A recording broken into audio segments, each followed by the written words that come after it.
السلام علیکم ناظرین، میں ہوں محمد یونس قاسمی اور آپ دیکھ رہے ہیں ویژن پوائنٹ۔ ناظرین، گزشتہ روز بھارت کے دارالحکومت نئی دلی میں لال قلعہ کے قریب میٹرو اسٹیشن کے باہر ایک دھماکہ ہوا۔ مقامی وقت کے مطابق دوپہر کے قریب ایک گاڑی میں زوردار دھماکہ ہوا جس کے نتیجے میں 8 افراد ہلاک اور متعدد زخمی ہوئے۔ پہل اس دھماکے نے پورے دلی کو ہلا کر رکھ دیا۔ میٹرو سروس بند کر دی گئی، سیکورٹی فورسز تعینات کی گئیں اور میڈیا چینلز نے فوری طور پر اپنے بریکنگ نیوز بینر چلانے شروع کر دیے۔ لیکن چند ہی گھنٹے گزرے تھے کہ بھارتی میڈیا نے ایک بار پھر اپنا پرانا کھیل شروع کیا، یعنی پاکستان مخالف پروپیگنڈا۔ کچھ ٹی وی اینکرز نے بغیر کسی ثبوت یا تحقیق کے یہ کہنا شروع کر دیا کہ اس واقعے کے تانے بانے بھی پاکستان سے جڑے ہوئے ہیں، اور بعض انڈین سیاستدانوں نے بھی یہی کیا۔ ناظرین، یہ وہ غیر ذمہ دارانہ طرز عمل ہے جو انڈین گودی میڈیا کا مستقل چلن بن چکا ہے۔ جب بھی بھارت میں کوئی واقعہ پیش آتا ہے تو تفتیش شروع ہونے سے پہلے ہی پاکستان مجرم ٹھہرا دیا جاتا ہے۔ ناظرین، اب تک کی سامنے آنے والی تحقیقات کے مطابق یہ کوئی دہشت گرد حملہ نہیں تھا، بلکہ یہ ایک CNG سلنڈر پھٹنے کا ایک واقعہ تھا۔ بھارتی پولیس کے ترجمان نے خود اس بات کی تصدیق کی کہ دھماکہ ایک گاڑی کے اندر نصب سلنڈر کے پھٹنے سے ہوا ہے۔ ہم سب جانتے ہیں کہ جنوبی ایشیا کے کئی ممالک میں، پاکستان ہو، بھارت ہو، نیپال ہو، بنگلہ دیش ہو یا سری لنکا ہو، ہر سال گاڑیوں اور گھروں میں سلنڈر پھٹنے کے واقعات ہوتے ہیں جن سے درجنوں ہلاکتیں بھی ہوتی ہیں۔ یہ المیہ زیادہ تر کم معیار کے سلنڈر، ناقص معائنے اور شہری سہولیات کی کمی کی وجہ سے پیش آتا ہے، لیکن انڈین حکومت اور میڈیا کے لیے یہ ایک خود احتسابی کا لمحہ ہونا چاہیے تھا، مگر وہ اس کو ایک سیاسی موقع بنا رہے ہیں۔ ناظرین، یہ کوئی پہلا موقع نہیں جب بھارتی میڈیا نے بغیر تحقیق کے پاکستان پر الزام لگایا ہو۔ اس سے پہلے پلوامہ حملہ ہوا، اڑی کا واقعہ ہوا، یا اب یہ کل جو واقعہ ہوا ہے، یہ پہلگام والا واقعہ ہے۔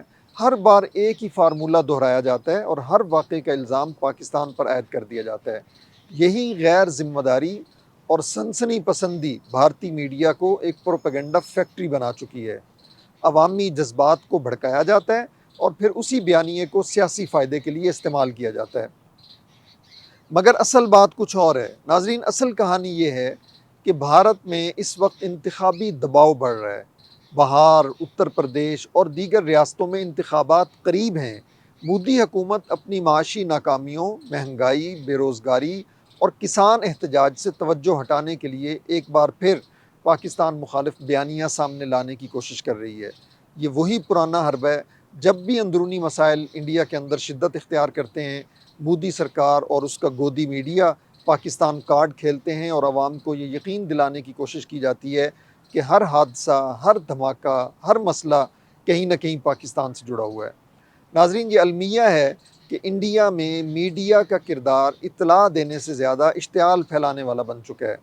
پاکستان مخالف فالس فلیگ بیانیہ صرف پاکستان کے خلاف نہیں بلکہ خود انڈین عوام کے ساتھ ایک دھوکہ ہے، کیونکہ جب اصل مسئلے پر بات نہیں ہوگی، جب شہریوں کی حفاظت کو یقینی نہیں بنایا جائے گا، جب ناقص گاڑیاں روڈ پر چلتی پھرتی نظر آئیں گی، جب کمزور انفراسٹرکچر کو بہتر کر کے ہنگامی انتظامات نہیں کیے جائیں گے، تو عوام کے جان و مال کا تحفظ خطرے میں ہی رہے گا۔ جب ایسے واقعات کا الزام پاکستان پر لگایا جائے تو یہ انڈین عوام کے ساتھ دھوکہ نہیں تو کیا ہے؟ اس لیے ناظرین، انڈین الزامات پر کان دھرنے کی بجائے حقائق کا سامنا کیجیے۔ یہ وقت الزام تراشی کا نہیں بلکہ حقیقت کو سمجھنے کا ہے۔ پاکستان نے ہمیشہ امن، استحکام اور تعاون کا موقف اپنایا ہے۔ پاکستان سرحد پار سے آنے والی دہشت گردی کا خود شکار رہا ہے، جسے روکنے میں بھرپور طریقے سے وہ کامیاب ہوا ہے، اب تک اس کو روکنے کی کوششوں میں لگا ہوا ہے۔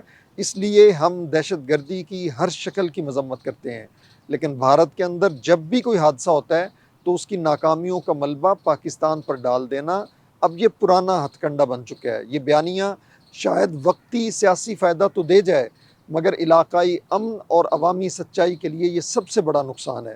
گزشتہ روز ہونے والے لال قلعہ کے نزدیک ہونے والے دھماکے پر ہمیں بالکل بھی خوشی نہیں ہوئی۔ یہ ایک افسوسناک حادثہ تھا جس میں قیمتی انسانی جانیں ضائع ہوئیں، لیکن اسے سیاست یا پروپیگنڈے کا ایندھن بنانا اخلاقی طور پر درست ہے، نہ صحافتی کوئی اچھا طرز عمل ہے۔ اس لیے اس سے گریز کرنے کی ضرورت ہے۔ بہت شکریہ۔